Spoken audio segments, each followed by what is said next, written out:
Hello, everybody. It's Bigfoot, Michigan Rob. It's Sunday, February 18th. You're getting a bonus this weekend. I dropped a encounter last Friday. I got mixed reviews on it. It was about a magic book, a book of spells. A man came across some shadow people, some demons. And then I promised you that next weekend I would do a Dogman encounter story. Well, I've decided to do that today on Sunday because I've never released one on Sunday, and I'll have another story next weekend. So you're getting a double bonus this weekend. You're going to enjoy this. This is about a Dogman encounter that takes a unexpected twist at the end, so you might want to listen or watch the whole video. This I like so much that it's probably going to be in my second book that I'll be releasing late spring, early June. That's how much I loved this encounter that I got.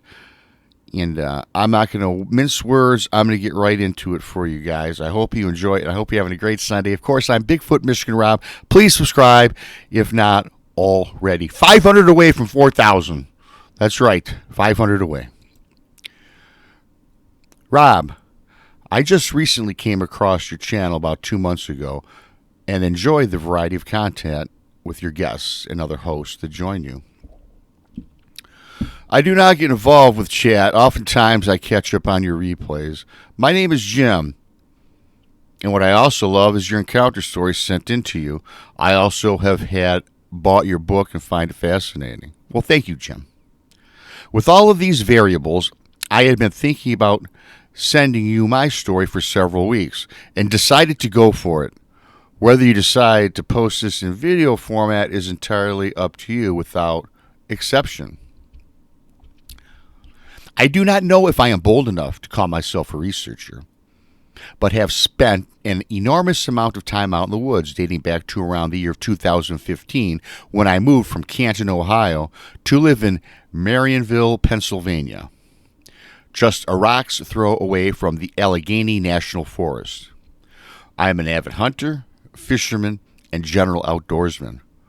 Also, I am very familiar with camping, the safety precautions associated with it, and so forth. I am very knowledgeable with animal tracks and tracking, along with the many sounds that wildlife provides us.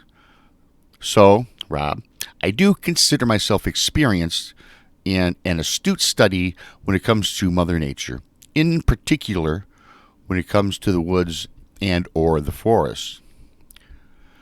Going back to my years living in Ohio, more specifically around 2007 or 8, I had become fascinated with the subject of Sasquatch, or Bigfoot. Prior to those years, I had figured this creature to be that of myth or legend, spurred on by our people of the First Nations. Actually, kind of out of a random whim or boredom, I Googled Bigfoot. I started to read online and even ventured with my first viewing on YouTube, and I was hooked. I thought, with all the years of hunting, fishing, and camping, I never once considered Bigfoot as an interest. So after hours online, I decided on my next camping trip to look for evidence. You know, the basics: footprints, broken, fresh tree limbs, listen for unusual sounds, and even obscure structures about the forest. During this time, I never found any evidence. No tracks, sounds, or structures. Still, with interests high, I kept about this new journey. This journey would not prove to be fulfilled until my moving to Pennsylvania in 2015, when I discovered, to my amazement, was not that of Bigfoot, but the mind-blowing experience of what today is called Dogman. As I mentioned earlier in this email, I arrived in Marionville in 2015, nestled away in the Allegheny National Forest. This was my dream, to be removed from the hustle and bustle of city life and the suburbs to settle down in a rural environment. I had just retired, which was a bonus. I have worked in manufacturing in Ohio since the age of 18 years old. I put in 32 years and called it quits. So I retired young enough to start my second chapter in my life. Also, having the Allegheny in my backyard was just a dream for me.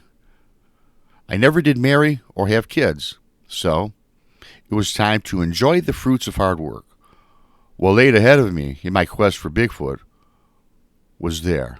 It was in front of me. However, this man, being myself, Jim, saw something far worse, as I alluded to earlier. Again, like in Ohio, my efforts to find any Bigfoot evidence came up empty. Frustrated, I still trudged on. Then in the early summer of 2016, I came across something that to this day has me gripped in fear. I was camping in the Allegheny for about 1 week. I spent the time fishing and hiking, and again, my sights were set on Bigfoot. It was not until the last night where my world was taken to a different paradigm. Late at night, I heard rustling about the tree line 20 yards from my campsite. It sounded like walking bipedal footsteps. My heart raced and I thought aloud, could this be the creature that forever has eluded me? Then the footfalls stopped. The forest grew silent.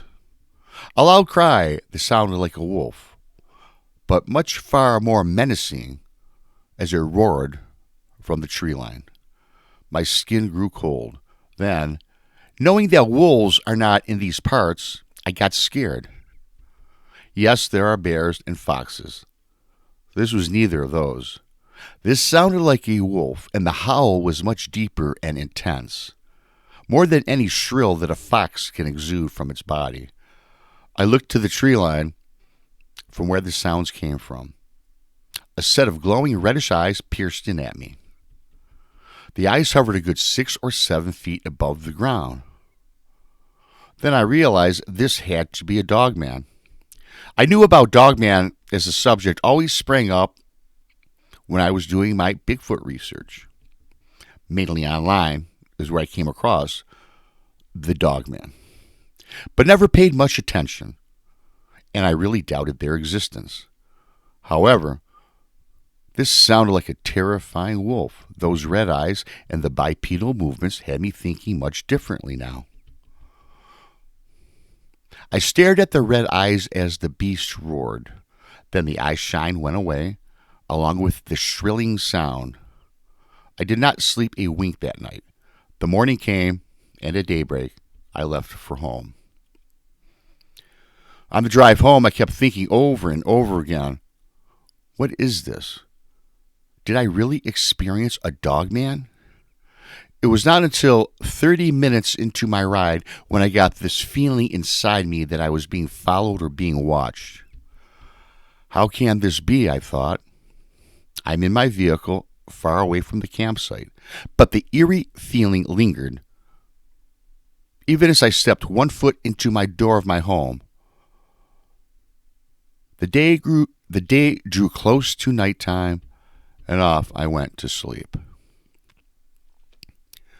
It was 3 o'clock in the morning when I was awakened by the horrifying sounds, shrills and screams, howling, and bipedal steps walking on my roof. There was a terrible ripping sound that appeared to be the shingles of my roof literally being torn from its frame. I looked outside my bedroom window, and to my dismay, the shingles and wood from my roof were being flown or flying down to the ground below. I am in shock. I'm not really fully thinking or understanding. I raced to my closet and pulled out my shotgun and ran outside my back door. There it stood, a wolf-like creature standing there. It had high pointed ears, a long snout, and its fangs glistened off the moonlight. It had those red eyes, much like the eyes from the forest. Now, you guys, this is from, he's looking up at this thing on his roof, okay? They looked right through me. In one hand, yes, a human-like hand, with talons or claws extended out from its fingers, flipped a piece of shingle down towards me. I fell backwards and fired a shot off into the air as I stumbled to the ground. I looked back up towards the roof, and this Dogman jumped down, not landing but 5 feet from me, and sprinted past me on 2 legs to the tree line. I sprang to my feet and I fired. I was amazed at how fast this creature ran. I doubt the shot even reached him. The creature was just about to the tree line when out of nowhere a brilliant ball or orange sphere emerged as the wolf-like creature ran towards it, and then it disappeared. It was almost as if it was absorbed into the brilliant light. Before I end the story, I quickly would like to add that I found no tracks of this creature anywhere on the property. The shingles were ripped from the roof. Not a single claw mark anywhere. Not on my roof, not on the shingles. This happened, as I stated, back in 2016. I have not seen this creature again. I still look for evidence. I look for it. I go into the woods. I haven't moved. Call me crazy, I suppose.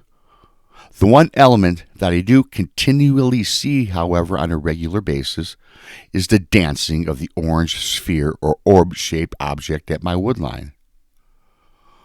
Is this the Dogman in a different form? Is it on a different plane?